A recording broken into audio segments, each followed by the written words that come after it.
Thank you very much, Chairman Risch, Ranking Member Shaheen, for this important full committee hearing, and to the Ambassador and to Mr. Meservey, thank you for your testimony. What I hear from both of you is more engagement, not less. More of what we have done that works, and that the abrupt and chaotic closure of a very wide range of our most effective tools for engaging with Africa, from the MCC to YALI to the PEPFAR program, puts all of this at risk. Mr. Chairman, if I might, given your opening comments in the exchange, I'd love to work with you on clarifying the U.S.-Kenya relationship. Their foreign minister and national security advisor were just here last week meeting with the president and folks at the White House, and I agree with you that some of those statements with the PRC are very concerning given the deep and long relationship and the security relationship we have with regards to al-Shabaab in Somalia. It's disappointing, to say the least. You referenced how important it is that there be more students from Africa coming to the United States. Well, I've got a solution for you. It's a 15-year-old program called the Young African Leaders Initiative that has sent 20,000 vetted, promising African students to the United States. The University of Delaware happens to be one of the 20 hosting universities at a very modest cost that is about to be shut down. Not a good idea.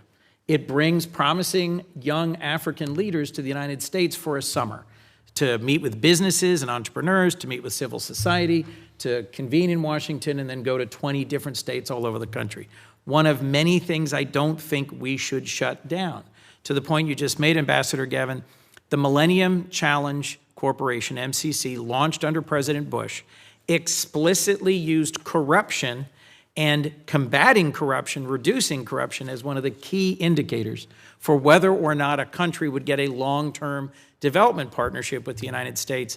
It is all but closed. Most of its staff have been laid off. Many of its compacts have been shut down. PEPFAR, Mr. Meservey, is all but closed. It has been trimmed dramatically from its scope. A 25-year-old program, long deserving of bipartisan support.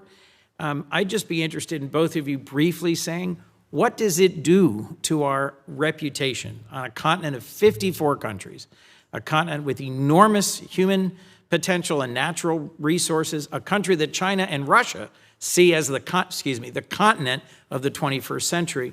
What's it do to our place in East Africa and across the continent if we abruptly shut down these long-standing, demonstrated, and effective programs? Madam Ambassador, and then Mr. Meservey.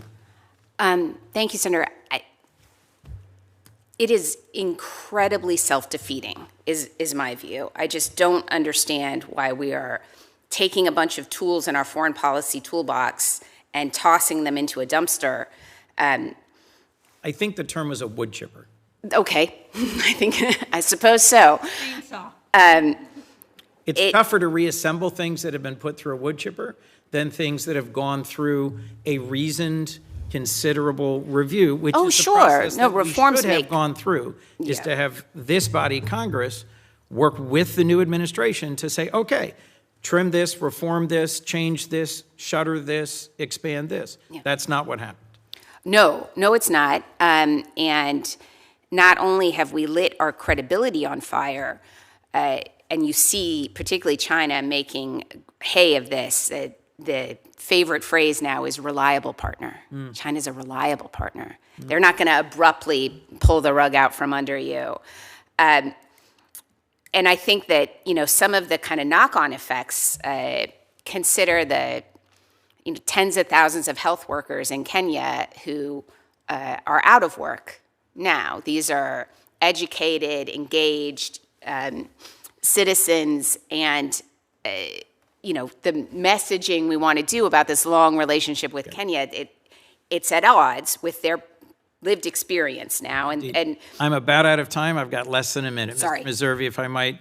I do agree that a bright spot is the hard work done under the previous administration by Avril Haines in DRC, Rwanda, and it's continuing under Special Advisor Boulos.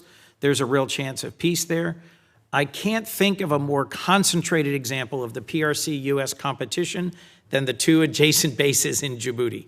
I've just introduced with Senator Ricketts a bill to try and prioritize focusing on denying the PRC more basing opportunities on the continent.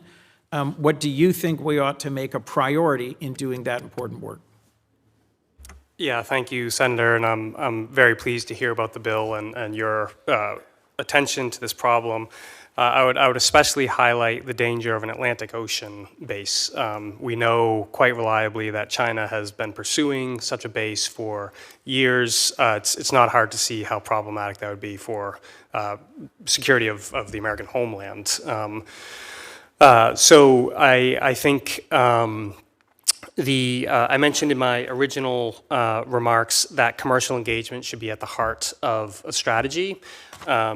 And I think we need to start giving African countries more of what they want and less of what they don't. That seems like an obvious proposition, but frequently our Africa strategy doesn't seem to be guided by that principle. So the existential crisis that every African government faces is youth unemployment. Yep. And our development assistance and humanitarian assistance, as useful as that is in some contexts, is not going to address those problems. So I think I do think that the Development Finance Corporation and the MCC really focused on private sector partnerships that fuel growth from the bottom up. I think to the extent we can focus our messaging, our investments, and our partnerships on combating corruption, on being a secure and reliable partner, and on helping create reliable, high-growth jobs, this continent of 4 billion people by the end of this century is a place where we can win in the competition with China. And if we don't, if we continue our retreat, we won't. Thank you both. agreed. Thank you, Senator